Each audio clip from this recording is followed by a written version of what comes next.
दर्शकों, आइए आप जानते हैं उन श्रद्धालुओं के अनुभव जो जगत गुरु तत्वदर्शी संत रामपाल जी महाराज जी से दीक्षा प्राप्त कर चुके हैं तथा उनके द्वारा बताए गए भक्ति मार्ग पर चल रहे हैं। नमस्कार सर। सत साहब। क्या नाम है आपका? प्रदीप दास। कहाँ से आए हैं? तहसील पेवा, जिला कुरुक्षेत्र से आया हूँ। क्या करते हैं आप? मेरी लेबोरेटरी है, मैं लैब टेक्नीशियन हूँ, मेडिकल लाइन से जुड़ा हुआ हूँ। तो पेवा शहर के अंदर भारत लेबोरेटरी के नाम से मेरी लैब है। संत रामपाल जी महाराज के सानिध्य में कब से हैं? संत रामपाल जी महाराज की दया मेरे ऊपर 11 मई 2008 को हुई थी, लेकिन उससे पहले मेरा परिवार सन 2006 में संत रामपाल जी महाराज की शरण में आ चुका था। लेकिन मेरे परिवार जब संत रामपाल महाराज जी की शरण में आया तो उसके कुछ समय बाद क्रोंथा कांड हो गया था। जो हमारा आश्रम था क्रोंथा के अंदर, आप शायद जानते होंगे। तो उस समय मैंने उपदेश नहीं ले रखा था, मेरे परिवार ने ले रखा था, तो मैंने भी बहुत मजाक उड़ाया था अज्ञानतावश। और आज मैं रोता हूँ उस बात को याद करके कि मैंने कितनी भारी गलती की थी।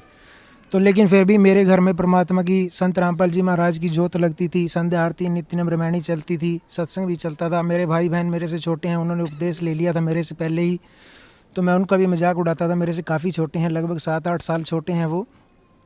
लेकिन जब मैं सुनता था कि उनको आधे घंटे की आरती भी पूरी याद थी, वो मेरे को बहुत अच्छे लगते थे। और परमात्मा के सतगुरुदेव के जो चमत्कार किए हुए थे वो सभी मुझे सुनाते थे भी हमारे गुरुजी ने ऐसा कर दिया। तो मैं हैरान होता था भी ये इतने छोटे छोटे बच्चे, मैं सोच भी नहीं सकता था कि, क्योंकि मेरे को अपना पता था कि मैं कितना निकम्मा आदमी था और मेरे भाई बहन ऐसी बातें कर रहे हैं। तो मुझे हैरानी होती थी कि वाकई में कोई बात तो है जो मेरे परिवार वाले कहते हैं कि हमने यहाँ से नाम ले रखा है, बढ़िया है।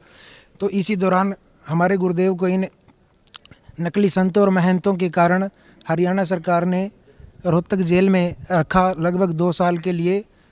और हम इंतज़ार करते थे कि कब गुरुदेव आएंगे और कब हमें नाम मिलेगा, लेकिन ऐसा 2 साल तक हो नहीं पाया। तो मेरी पत्नी, वो भी हमारे गुरुदेव की शिष्य है, भगतमती, तो उसको लगभग बीमार ही रहती थी। वो मेरी शादी के बाद ही बीमार रहने लग गई थी। तो हमारे घर में कोई और पूजा पाठ होती नहीं थी, हमने नाम नहीं ले रखा था। तो वो मेरी माता को अक्सर कहती थी कि या तो हमें नाम दिलवा दो या हम अपनी कोई और पूजा पाठ कर लें। तो मेरी माता कहती थी भाई हम तो आपको कहेंगे नहीं पूजा पाठ करने के लिए, और नाम तो तभी मिलेगा जब गुरुदेव आएंगे। तो मेरे पिताजी ने 2-4 भगत जो आसपास के थे उनसे बात की, भी ऐसे ऐसे घर में दिक्कत है, पुत्र वधू बीमार रहती है। तो उन्होंने कहा भी कोई बात नहीं, गुरुदेव से प्रार्थना करेंगे। तो किसी भगत के माध्यम से गुरुदेव से प्रार्थना लगाई। गुरुदेव बोले उनको बोल दो कि जोत लगाना शुरू कर दें और दंडवत प्रणाम शुरू कर दें, और जब परमात्मा बाहर आएंगे तो आपको नाम मिल जाएगा। तो उसी दिन से हमने जोत लगानी शुरू कर दी। जोत तो पहले भी लगती थी लेकिन प्रणाम करना शुरू कर दिया। तो हमने देखा कि जो मैं आपको सच करके बता रहा हूँ, आप विश्वास करना इस बात को, कि 6-7 हज़ार रुपये महीने की दवाई हमारी आती थी तो वो रोग ठीक नहीं हो रहा था। एक 10 रुपये की गोली से वो रोग ठीक हो गया, जबकि वो गोली किसी और बीमारी के लिए ली थी उसने, और जो रोग था वो उस गोली ने ठीक कर दिया हमारा।